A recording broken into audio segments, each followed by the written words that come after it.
बात करने वाले हैं क्रिकेट के हवाले से। तो बगैर कोई टाइम जाया किए हम क्रिकेट के बारे में बात करने वाले हैं, क्योंकि वर्ल्ड कप चल रहा है और पूरी दुनिया की नजरें वर्ल्ड कप के ऊपर है कि इस बार ट्रॉफी कौन सी टीम जीतेगी और कौन सी टीम इस बार फिर से घर जाएगी। तो हमारे साथ मौजूद है सैयद मुसव्विर अली जंजानी साहब। इनसे बात करेंगे कि पाकिस्तानी टीम की ओवरऑल पूरे वर्ल्ड कप में क्या कारकर्दगी रहेगी और स्पेशली 14 तारीख को इंडिया के साथ हमारा मैच होने वाला है, तो इसके हवाले से बताएंगे कि हमारे जो सितारे हैं, हमारी टीम के सितारे, वो क्या कह रहे हैं और पाकिस्तानी टीम जो है इस बार ट्रॉफी घर लेकर आएगी या नहीं। तो अस्सलाम वालेकुम सैयद मुसव्विर साहब। वालेकुम अस्सलाम। किंजा कैसी हैं आप? खैरियत से हैं? जी जी मैं भी ठीक हूँ, बिल्कुल अल्हम्दुलिल्लाह। अच्छा सैयद साहब, मुझे बताइएगा कि सबसे पहले हम बात कर लेते हैं ओवरऑल, अगर हम पूरे वर्ल्ड कप की बात करें तो पूरे वर्ल्ड कप में पाकिस्तानी टीम को आप कहाँ देखते हैं? किंजा, इसमें हम लोग देखें पाकिस्तानी टीम नो डाउट अभी तक जो उसकी परफॉर्मेंस रही है वो बहुत ही आउटस्टैंडिंग और अच्छी परफॉर्मेंस रही है। और इसमें आप लोगों ने जहां पे एज अ बैटिंग उनको देखा है कि बहुत अच्छा परफॉर्म करते हुए नजर आ रहे हैं अभी रिसेंटली मैच में, वहीं पे इंशाल्लाह अगले आने वाले मैचेस में आप हमारे बॉलर्स को भी बड़ी अच्छी तरह परफॉर्मेंस देते हुए देखेंगे कि वो दूसरी टीम्स को कंट्रोल कर सकें एक कम मार्जिन के ऊपर। ठीक हो गया। अच्छा, हम बारी बारी अगर एक एक प्लेयर की बात करें, 14 तारीख को जो मैच होने वाला है पाकिस्तान और इंडिया का, पूरी दुनिया की नजरें इस मैच के ऊपर है। अगर हम पूरे वर्ल्ड कप की हिस्ट्री चेक करें तो हम एक भी मैच इंडिया से नहीं जीते अभी तक। तो आपका क्या ख्याल है, ये जो 14 तारीख का मैच है इसमें पाकिस्तान जीत सकेगा, पाकिस्तानी टीम, और किस किस प्लेयर की क्या क्या कारकर्दगी रहेगी? इसमें नो डाउट ये जो 14 तारीख का दिन है ये पाकिस्तान की तारीख के लिए एक बहुत टर्निंग पॉइंट होगा वर्ल्ड कप की हिस्ट्री के एतबार से। वो इस वजह से क्योंकि इंडिया पाकिस्तान के दोनों के अगर हम लोग जायचे भी देख लें तो 5th हाउस जो है, जो कि किसी भी जायचे का बहुत इंपॉर्टेंट होता है हॉरोस्कोप का, जो कि इनकी स्पोर्ट्स को इवेंट को रिप्रेजेंट कर रहा है, और दोनों ही मुल्कों के जायचों में मरकरी की पोजीशन 5th हाउस में बड़ी स्ट्रांग भी है।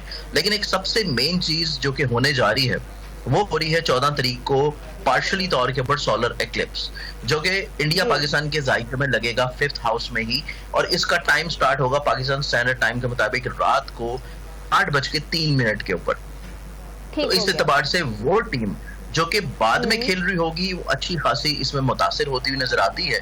और इसमें हमारे जो हरीफ के कैप्टन होंगे रोहित शर्मा, उनके नाम का फर्स्ट अल्फाबेट देखें तो उस फर्स्ट अल्फाबेट से रिलेटेड जितने भी लोग हैं, स्पेशली उनकी कैप्टनसी के जो डिसीजंस होंगे, वो भी आप ऑन ग्राउंड देखेंगे कि उसमें बहुत सारे लूप होल्स आपको रहते हुए नजर आते हैं। जी जी। अच्छा सैयद साहब, मुझे बताइएगा कि आपने सूरज ग्रहण की बात की, रात को पाकिस्तानी टाइम 8:03 के पे लगेगा। तो दोनों टीमों की हम बात करें तो ये सूरज ग्रहण किसके ऊपर ज्यादा इफेक्टिव होगा? मतलब इस सूरज ग्रहण की जो पाकिस्तानी टीम या इंडियन टीम की कारकर्दगी के हवाले से बात करें तो क्या ज्यादा इम्पैक्ट होगा इसका, किस टीम? देखिए, इसमें इम्पैक्ट हम लोग देखते हैं तो ज्यादातर इम्पैक्ट जो है, एक तो मैंने आपको बताया कि जो हमारे हरीफ कैप्टन होंगे रोहित शर्मा, उनकी कैप्टनसी उनके डिसीजन मेकिंग के ऊपर रहता हुआ नजर आता है। और इसके साथ साथ दोनों मुल्कों के जायचों पे भी देखें तो वो टीम जो कि बाद में परफॉर्म कर रही होगी उसके ऊपर अच्छा खासा इसका इम्पैक्ट रहेगा। सही। तो ये इम्पैक्ट पॉजिटिव होगा या नेगेटिव होगा? देखिए, इसमें इम्पैक्ट जो ग्रहणों के होते हैं ये कभी भी पॉजिटिव नहीं होते हैं। ये बहुत ही, मेरे ख्याल से अगर आप कह लें कि 100 में से कोई 1% लोग ऐसे होते हैं जिनके लिए पॉजिटिव हों, लेकिन पाकिस्तान और इंडिया के दोनों के जायकों में ये कतई तौर के ऊपर पॉजिटिव नहीं है और ये मनफी असरात ही देंगे। तो इस एतबार से इस मैच में आपको इसके रिजल्ट्स बहुत ज्यादा अप्स एंड डाउन्स होते हुए नजर आएंगे। ठीक है। अच्छा सैयद साहब, ये बताइएगा, आपने रोहित शर्मा की बात की कि सूरज ग्रहण उनके डिसीजन के ऊपर काफी इम्पैक्ट करेगा। तो अगर हम पाकिस्तानी टीम के कप्तान की बात करें बाबर आजम की, तो पिछले कुछ मैचेस में वो इतना अच्छा परफॉर्म नहीं कर पाए अपने नॉर्मली जितना वो अच्छा परफॉर्म करते हैं। तो आइंदा अभी जो 14 तारीख को मैच है इस पर क्या असर होगा, मतलब सूरज ग्रहण का हमारे कप्तान के ऊपर क्या असर होगा? देखिए, ग्रहण की अगर बात की जाए तो बाबर आजम के जो सितारे हैं नो डाउट को इतना ज्यादा वीक पोजीशंस नहीं है, उनकी प्लेनेटरी पोजीशंस बड़ी स्ट्रांग और अच्छी होगी। और कैप्टन को हमेशा हम लोग उसकी सिर्फ और सिर्फ इनिंग से जज नहीं किया करते। Captaincy basically as a team को लेके चलना, मैच को विन करना और ऑन ग्राउंड डिसीजंस के ऊपर मैटर करती है।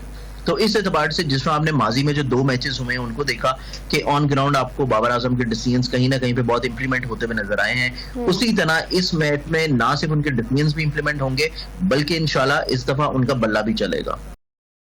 ठीक है, इंशाल्लाह।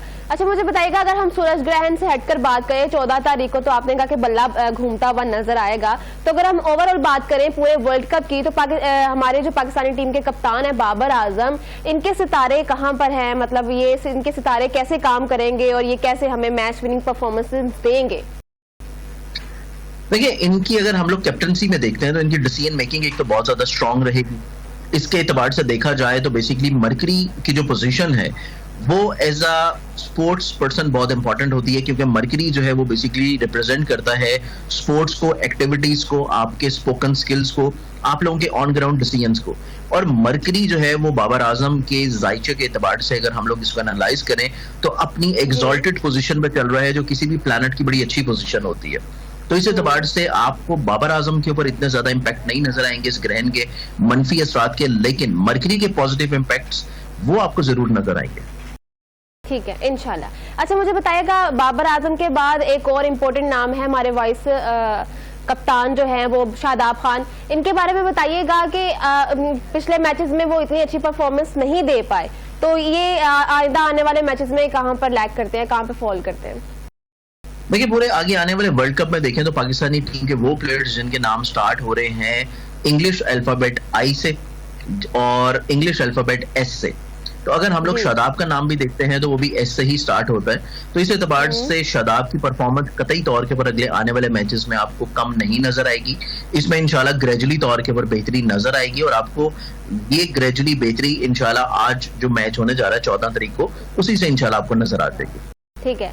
अच्छा मुझे बताइएगा, मोहम्मद रिजवान, अब्दुल्ला शफी, ये ऐसे नाम है जिन्होंने पिछले मैचेस में सेंचुरियां की हैं, तो आइंदा आने वाले मैचेस में आप क्या एक्सपेक्ट कर रहे हैं? इनके सितारे कैसे जा रहे हैं आइंदा मैचेस में? देखिए, इसमें ऑन ग्राउंड आपने देख लिया कि हम लोग दुश्मन हरीफ की सरजमीन के ऊपर हैं और वहां पे जिस तरह रिजवान ने अपनी लास्ट इनिंग परफॉर्म की है, बेशक वो इंडिया के खिलाफ नहीं थी, दूसरी टीम के खिलाफ थी, लेकिन ग्राउंड जो है वो हमारे हरीफ की ही थी। तो इस एतबार से आपने इस चीज को देखा होगा कि उनकी इनिंग एक इस तरह की इनिंग थी जैसे कि मैदान जंग में एक शाह सफार की इनिंग होती है। तो इसी तरह की इनिंग्स और इसी तरह की परफॉर्मेंस आपको अगले आने वाले वर्ल्ड कप मैचेस में भी इंशाल्लाह देखने को मिलेगी। ठीक है। अच्छा सैयद साहब, ये बताइएगा, एक बहुत बड़ा नाम हमारी पाकिस्तानी टीम में शाहीन शाह अफरीदी, और उनसे बहुत सारी तवक्कुआत थी कि वर्ल्ड कप में वो बहुत अच्छी तरह बॉलिंग करवाएंगे और बहुत सारी विकेटें लेंगे, लेकिन उस तरह से मुतासिरकुन परफॉर्मेंस वो नहीं दे पा रहे और लास्ट मैच में उनको इंजरी भी होगी उनके हाथ पर।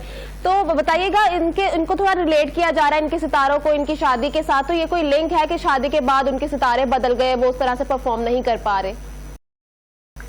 देखिए, ये जो चीज होती है इसमें शादी के एतबार से कोई परफॉर्मेंस के ऊपर इफेक्ट होना इतना ज्यादा इंप्लीमेंट नहीं करता, और इसको हम लोग बाय एस्ट्रोलॉजिकली भी देखते हैं। तो हमारी एस्ट्रोलॉजी में बेसिकली शादी का जो मैटर होता है उसको हम लोग कैलकुलेट करते हैं आपके निकाह के टाइम के ऊपर। तो इसमें निकाह जो है वो उनका तो काफी अरसा पहले हो चुका हुआ था, अभी तो सिर्फ उनकी रसूमात अदा की गई हैं और रुखसती हुई है।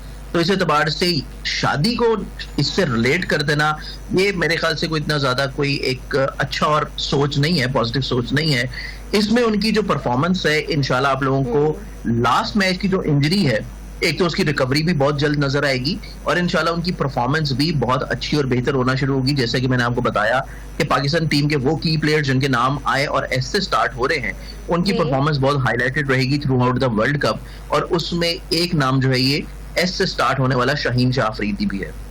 जी ठीक है। अच्छा सैयद साहब, फखर जमान की अगर हम बात करें तो वो मैच विनिंग प्लेयर हैं, इतना अच्छा उन्होंने हमें परफॉर्म करके दिया, हमें अच्छे अच्छे मैचेस जितवाए हैं, लेकिन कुछ अरसे से वो अच्छा परफॉर्म नहीं कर पा रहे और उनको इस बार टीम से निकाल दिया गया है कि ये पाकिस्तानी टीम के लिए मनहूस करार हैं और ये हमें मैच विनिंग परफॉर्मेंस नहीं दे रहे।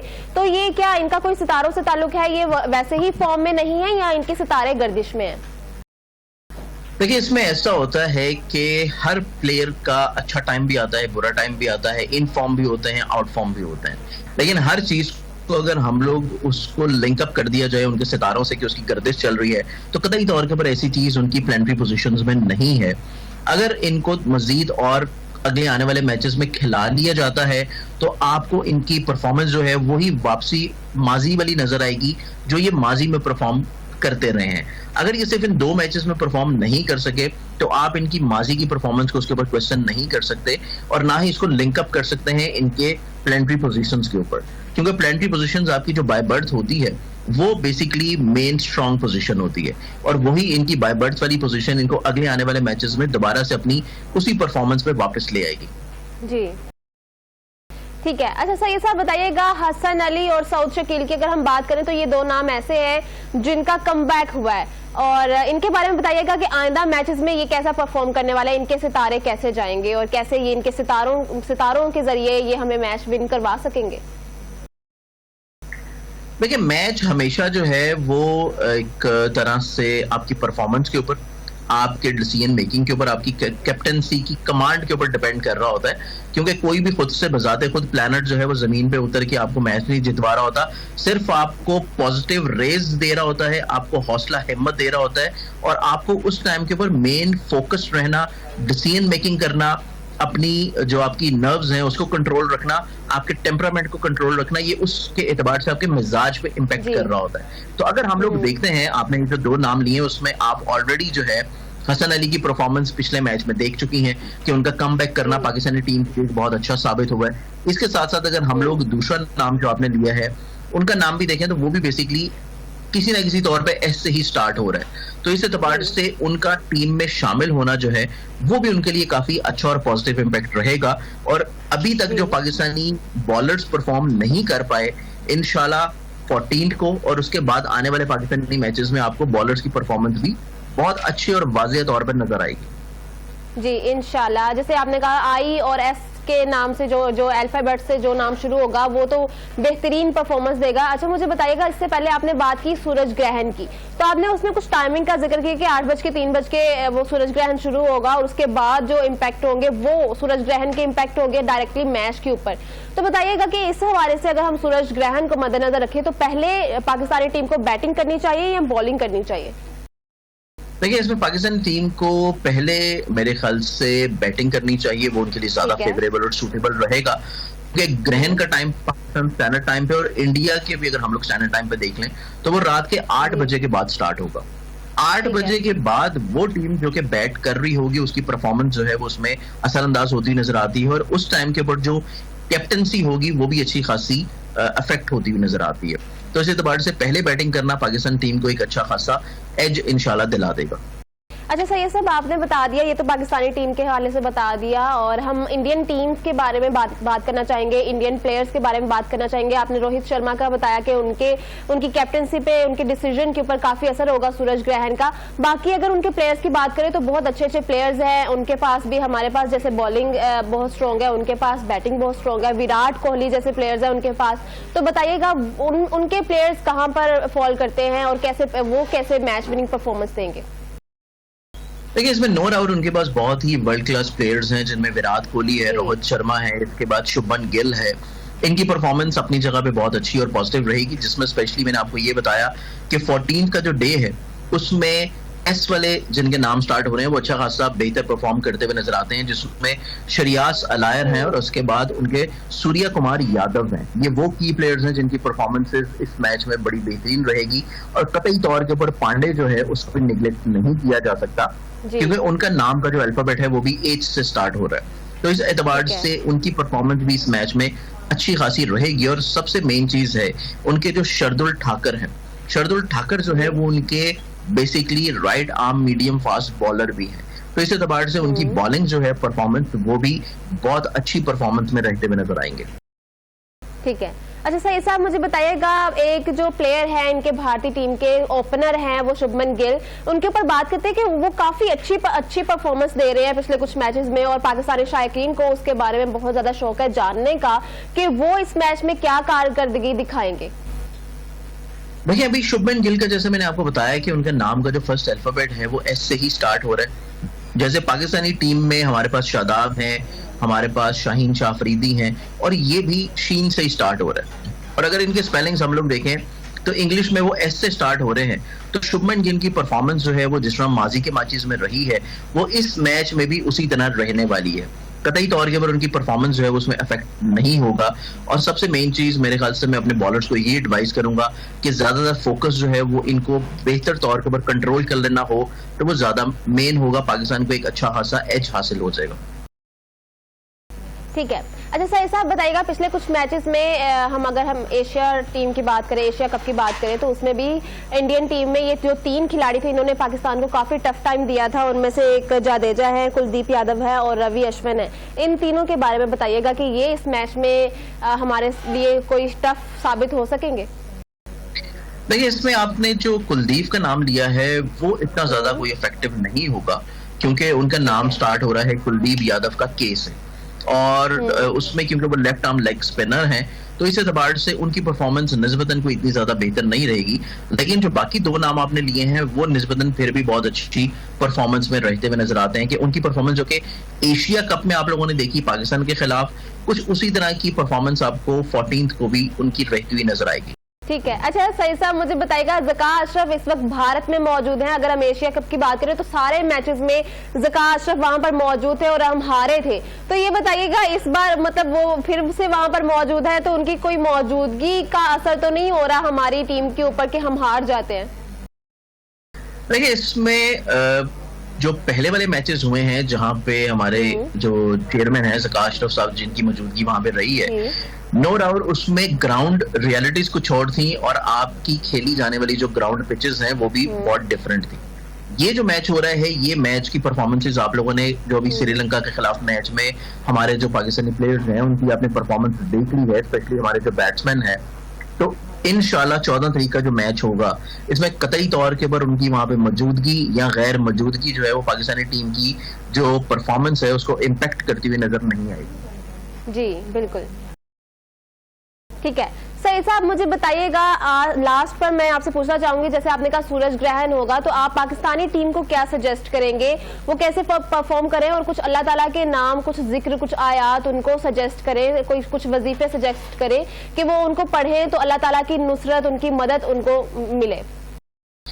देखिए, एक मोमिन जब भी जो है राह हक में होता है, चाहे वो किसी भी फील्ड में हो, जब वो अपनी जॉब के ऊपर होता है तो उसकी अल्लाह ताला की मदद और नुसरत जो है वो उसके साथ हमेशा रहती है। अब क्योंकि हमारे प्लेयर्स हैं और वो उनकी जॉब है, उनका काम है, तो नो डाउट अल्लाह ताला की मदद और नुसरत जो है वो उनके साथ रहेगी। लेकिन चूंकि ग्रहण है और ग्रहण में हम लोग अगर देखें तो ग्रहण में हमेशा से हमारे नबी अकरम सल्लल्लाहु अलैहि वसल्लम जब भी ग्रहण लगा करता था या कोई भी कुदरती आफत आया करती थी तो 2 रकत नमाजें आयात जो है वो लाजमी तौर के ऊपर पढ़ा करते थे।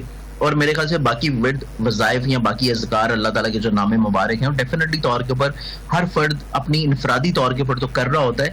लेकिन मैं चीज हमारे जो टीम प्लेयर्स हैं या हमारे जो व्यूअर्स हैं स्पेशली जो कि पाकिस्तान में मौजूद हैं, इनको ये सजेस्ट करना चाहूंगा कि ग्रहण लग रहा है तो उस एतबार से आप लोग सुन्नत नबवी के ऊपर अमल करते हुए 2 रकत नमाज आयात जो है वो लाजमी तौर के ऊपर अदा करें, ताकि उसकी मनफी असरात ना ही मैच के ऊपर, ना ही क्रिकेट टीम के ऊपर और ना ही आपकी अपनी पर्सनल लाइफ में इतने ज्यादा इम्पैक्ट कर सकें। जी अच्छा, मुसव्वर साहब मुझे बताइएगा कि पाकिस्तानी टीम में ऐसा कौन सा गुड लक चार्म है, अगर प्लेयर्स की हम बात करें तो कौन सा ऐसा गुड लक प्लेयर है जो अगर उसको यूज करते हुए पूरी टीम पाकिस्तानी मैच, ये जो मैच है ये जीत सकती है, या मतलब कोई ऐसा गुर बताए कि कौन सा अल्फाबेट वाला जो प्लेयर है वो पहले ग्राउंड में दाखिल हो और कुछ ऐसे गुर हो कि मतलब सितारों का जैसे हाल है, ऊपर से सूरज ग्रहण भी है, तो कुछ इन चीजों को रिलेट करके कुछ खुशबख्ती बन जाए और हम ये मैच जीत जाए। देखिए, इसमें खुशबख्ती में आप देखेंगे अगर अब्दुल्ला शफीक जो हैं ये हमारे पास ग्राउंड में इनिशियली तौर के ऊपर मौजूद होते हैं, उसके बाद हमारे पास इमामुल हक जिनका नाम अलिफ से स्टार्ट हो रहा है वो ग्राउंड में मौजूद होते हैं, और नीचे से अगर हम लोग देखें तो इफ्तिखार अहमद जो हैं उनकी परफॉर्मेंस भी आप लोगों को इस मैच में बहुत अच्छी देखने को मिलेगी। तो ये वो की प्लेयर्स हैं जो कि 14th का जो मैच होगा उसमें बहुत अच्छा परफॉर्म इंशाल्लाह करेंगे। ठीक है, ये सारे तो आपने हमें टीम के लिए बता दिया, तो अब बताइए शायकीन के लिए भी कुछ बता दें कि वो कैसे अपने दिल की धड़कनों को थामे रखे, क्योंकि पाकिस्तान इंडिया का मैच है, ऊपर से सूरज ग्रहण भी है, तो उनके शायकीन के लिए बताएं कि वो क्या दुआया कलमात अदा करें, किस तरह से वो अपनी टीम को सपोर्ट करें।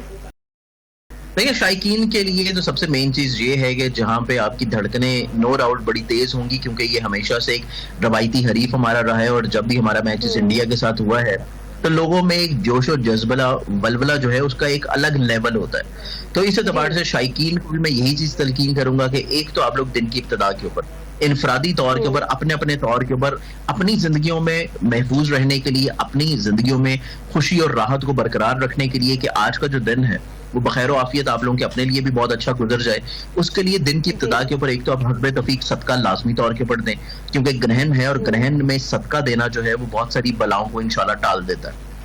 इसके साथ साथ आप लोगों के ऊपर वैसे भी वाजिब बनता है बीइंग मुस्लिम कि पूरे इलाके में से अगर कुछ लोग जो है वो नमाज आयात अदा कर देते हैं तो वो एक तरह से पूरे इलाके के लिए अदा हो जाती है। तो इस एतबार से भी अगर आप लोग इनफरादी तौर के ऊपर खुद से घर में पढ़ लें या बाजमात अगर किसी भी इलाके की मस्जिद में एक जगह पे करवा दी जाए तो ये एक बहुत अच्छी रेमेडी होगी आज के दिन की कि आपकी इनफरादी जिंदगी भी और आप लोगों की जो क्रिकेट का जुनून है उसमें भी आप लोगों को दोनों तरह से खुशी और राहत इंशाल्लाह मिल सकेगी। जी बहुत शुक्रिया सैयद मुसव्विर अली जंजानी हमारे साथ मौजूद है, बहुत शुक्रिया आपके कीमती वक्त। और नाज़रीन ये हुआ सितारों का हाल, पाकिस्तानी टीम के सितारों का हाल। इंडियन टीम के सितारों पर भी बात की हमने कि कौन कौन सा प्लेयर हमारे लिए टफ साबित हो सकता है, लेकिन थोड़ा सा पलड़ा यहाँ पर पाकिस्तानी टीम का भारी लग रहा है सूरज ग्रहण की वजह से, क्योंकि जैसे मुसव्विर साहब ने कहा कि थोड़ा जायचे को अगर हम देखें तो पाकिस्तानी टीम ये मैच जीत सकती है और इंशाल्लाह जीतेगी भी, और इस दफा हिस्ट्री हम चेंज करके ही रहेंगे। तो नाज़रीन अभी प्रोग्राम का इख्तिताम हुआ चलता है, उम्मीद करती हूँ आपको प्रोग्राम बहुत पसंद आया होगा। हमें दीजिए इजाजत, हम मिलते हैं अगले प्रोग्राम में। अपना बहुत सारा ख्याल रखिए, दुआओं में याद रखिए। अल्लाह हाफिज।